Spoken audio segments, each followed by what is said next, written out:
I think a happy ending would be if she is the apple in the movie fades to black. Even Microsoft is rooting for this Apple cancel due to premium, so I can't enjoy the ads. Not even Oppenheimer could make such a bomb. Disney's going down faster and faster.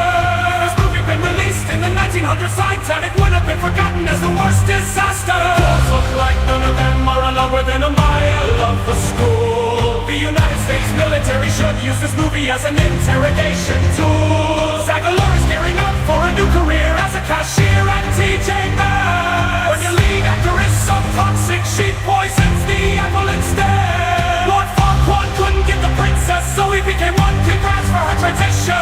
Snow White eats the apple but is unable to sue because she agreed to the Disney Plus terms and conditions. This makes YouTube Rewind look like a cinematic masterpiece. Knowing that this movie exists truly makes me jealous of the blind, the deaf, and the deceased. Mirror, mirror on the wall, Walt Disney disliked this from heaven. Mirror, mirror on the wall, March 21st is the new 9/11. I find your lack of audience concerning, Dwarf Vader. Dropped the biggest shit and didn't even give us toilet paper. Coming to a theater near you, decides to live off-grid. My Wi-Fi tried to disconnect itself to save me from watching this. If she's Snow White, then I'm Michael Jordan. At this rate, Disney are gonna make Mickey Mouse a dolphin. This trailer made Serbian Phil emotionally rewarded.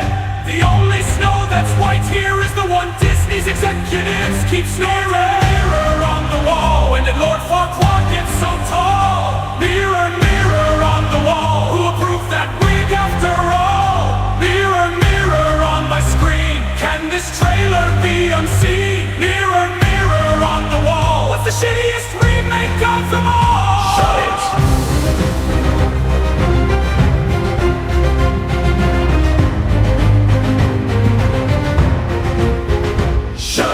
Hello again everyone, welcome back to another video on this wonderful platform we call the internet. And today, well, we're going to talk about something a little bit different. So, about a week or two ago, I finally watched Blue Eye Samurai, and well, let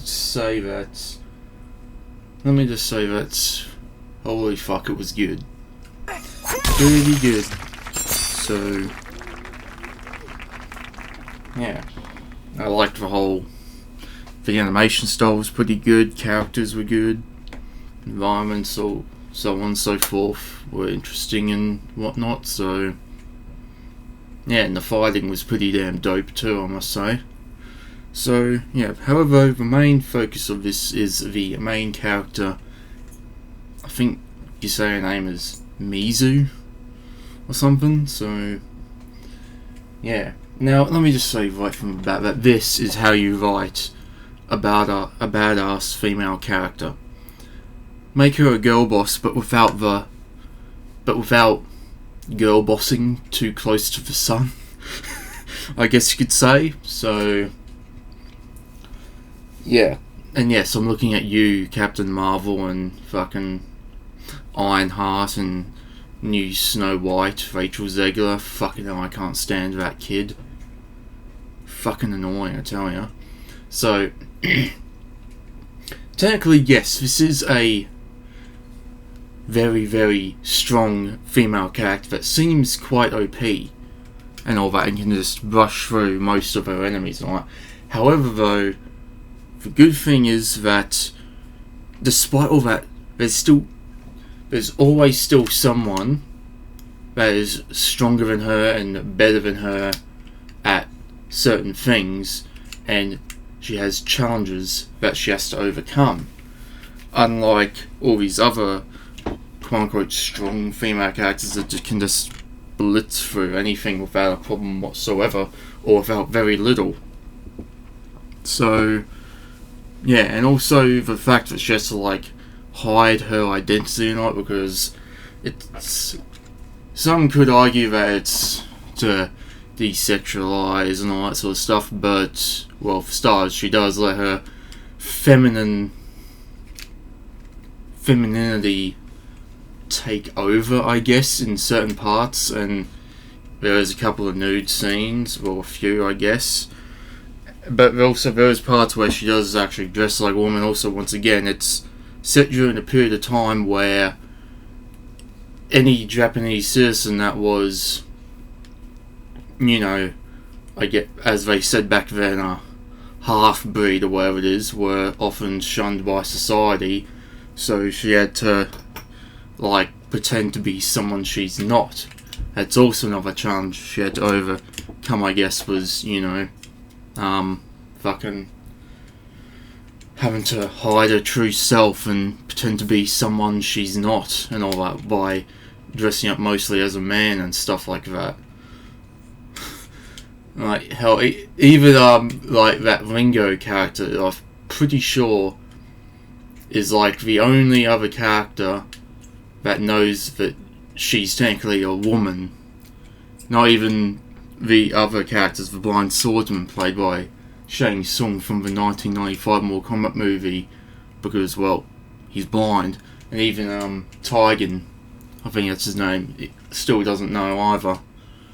So, yeah, it's just more so because of the time period it's set in, when British settlers were just moving over to Japan and all that, and, you know, then there were half British, half Japanese citizens, and once again they were often shunned because of their appearance, was their eyes or something like that looked different to 100% Japanese people and that sort of stuff. So she had to, like, hide her identity, so much so to say, and especially because, of course, back then, you know, it was mostly male dominated with the whole Ronin and samurai thing, so yeah, you know. But still, though, the point is, she is, of course, one of those badass female characters and can blaze through almost any situation, but once again, there's still challenges she has to overcome where her skill doesn't entirely work out, whatever, and there's always going to be someone who's stronger than her, like, such as the main villain, Abijah Fowler, I think it is, who's a pretty fun villain. Gives me Jack Horner from The Last Wish vibes. No sad backstory or anything, just a genuine piece of shit. And honestly, I'm all for that. Just, yeah.